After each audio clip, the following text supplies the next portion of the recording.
नाज़रीन, जैसे कि मैंने पहले भी आपको बताया था कि ये चल रही है हमारी DIY homemade natural shampoo series. इससे पहले हमने बनाया है एलोवेरा का शैम्पू और मुल्तानी मिट्टी का शैम्पू।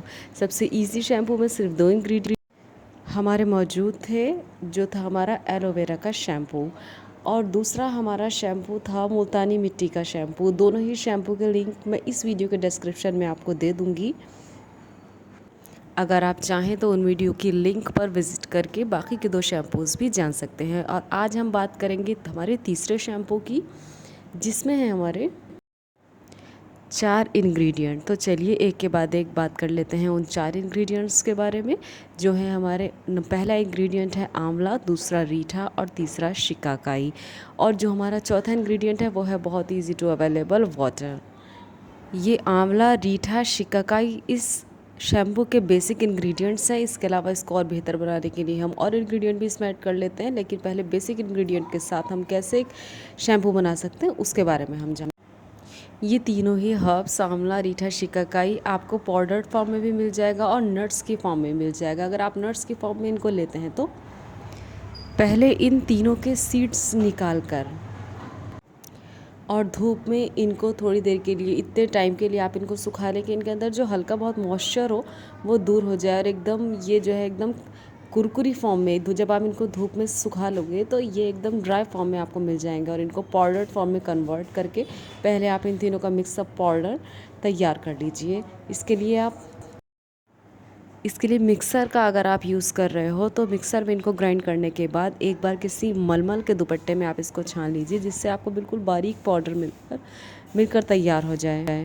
उसके बाद इनको एक पेस्ट की फॉर्म में, एक शैम्पू फॉर्म में कन्वर्ट करने के लिए जिस चीज़ की आपको ज़रूरत होगी वो है बॉइल्ड वाटर। बॉइल्ड वाटर इसलिए ताकि इस शैम्पू की शेल्फ़ लाइफ को बढ़ाया जा सके। इसके बाद जब आपको शैम्पू वाली कंसिस्टेंसी मिल जाए तब आप इस तैयार शैम्पू को किसी कांच की बॉटल में महफूज करके रख लीजिए। कांच की बॉटल में इसलिए क्योंकि कांच अपने अंदर महफूज चीज़ से किसी भी तरह का कोई रिएक्शन नहीं करता है और आपका शैम्पू ज़्यादा महफूज रहता है। इसके अलावा अगर आप हैं वर्किंग और आप अपने शैम्पू की शेल्फ़ लाइफ और ज़्यादा बढ़ाना चाहते हो तो दूसरा तरीका ये है कि जो आप पानी पका रहे हो उस पानी में इन तीनों का जो मिक्स पाउडर मैंने आपको बताया वो पाउडर आपको साथ साथ पकाना है। और जब 2-3 बॉईल आ जाएँ तो आपको गैस ऑफ कर देना है और जब ठंडा हो जाए तो मलमल के कपड़े में इस शैम्पू को आपको छान लेना है। अब ये जो आपका पका हुआ शैम्पू है, जहाँ वो पका हुआ पानी डालकर जो आप बना रहे थे वो शैम्पू की शेल्फ़ लाइफ जहाँ आपकी 1 मंथ थी, वहाँ तीनों पाउडर डालकर जब आप इसको पकाते हो और मलमल के कपड़े में छान कर इसको कांच की शीशी में महफूज कर लेते हो तो इस शैम्पू की आपकी लाइफ जो है वो 3 महीने तक होगी। 3 महीने तक ये शैम्पू बिल्कुल ख़राब नहीं होगा। आप इजीली इसको यूज़ कर सकते हैं विदाउट, जी हाँ, विदाउट फ्रिज भी आप इसको रखकर 3 महीने तक इजीली यूज़ कर सकते हैं। अब बात कर लेते हैं इन तीनों की क्वांटिटी कितनी कितनी लेनी है। अगर आप बिल्कुल ही नेचुरल शैम्पू तैयार करना चाहते हो, किसी भी तरह का शैम्पू बेस या शैम्पू इसमें नहीं मिलाना चाहते हो, तो फिर आप इस तरह से इनकी क्वांटिटी लीजिए कि जितना आप आंवला और शिकाकाई ले रहे हो उससे डबल क्वांटिटी में आपको रीठा का पाउडर लेना है।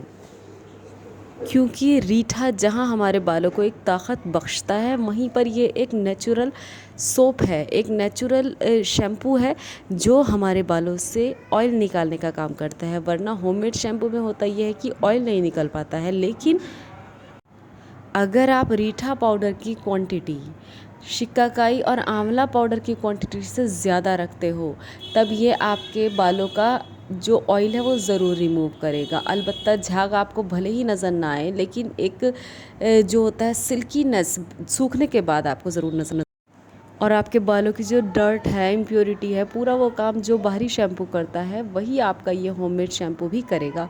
अगर आप क्वांटिटी को इस तरह से लेकर चलते हैं और किसी वजह से आपके पास इतना ज़्यादा रीठा नहीं है तो वही शैम्पू बेस या फिर शैम्पू सैशे आप इसमें एक मिक्स कर सकते हो।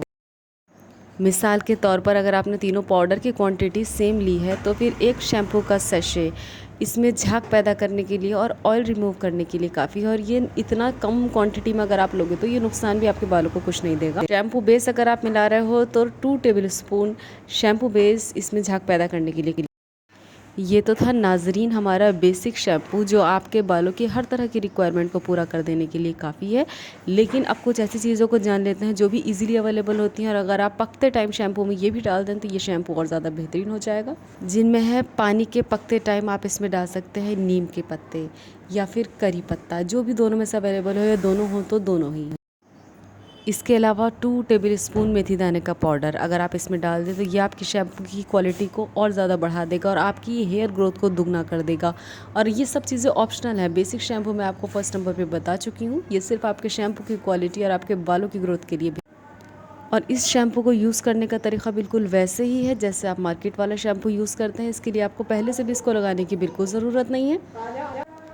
इसको अगर आप हाथ के हाथ लगाकर भी अपना सिर धोते हैं तो भी ये आपके बालों की सारी इम्प्योरिटी को दूर कर देने के लिए काफ़ी है।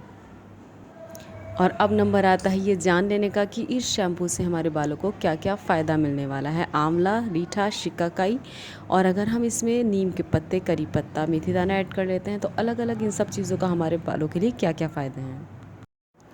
आंवले में मौजूद एंटीऑक्सीडेंट और विटामिन सी जहां हमारे बालों को घना और जड़ से मजबूत बनाते हैं, वहीं ये एक नेचुरल हेयर डाई की तरह भी यूज़ किया जाता है। ये आपको नेचुरली आपके बालों को ब्लैक बनाता है।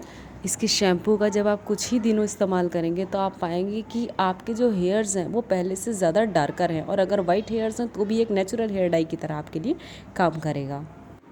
वहीं पर रीठा में मौजूद जो आयरन होता है वो आपके हेयर्स की जो कोशिकाएं होती हैं, सेल्स होते हैं, उनको बहुत हेल्दी बना देता है। और एक ये नेचुरल सोप, इसका नाम ही सोप नट है, एक नेचुरल शैम्पू, एक नेचुरल सोप की तरह आपके बालों को एकदम क्लीन कर देता है।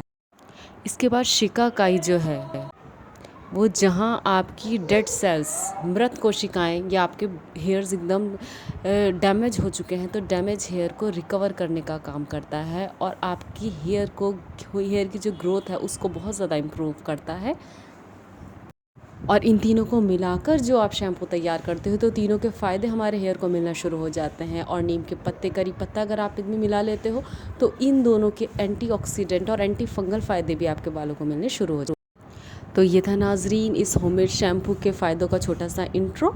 इसको बनाइए और इसके फ़ायदे आप अपनी आंखों से देखिए और मुझे भी अपनी दुआओं में याद रखिए। जज़ाकल्लाह खैरा।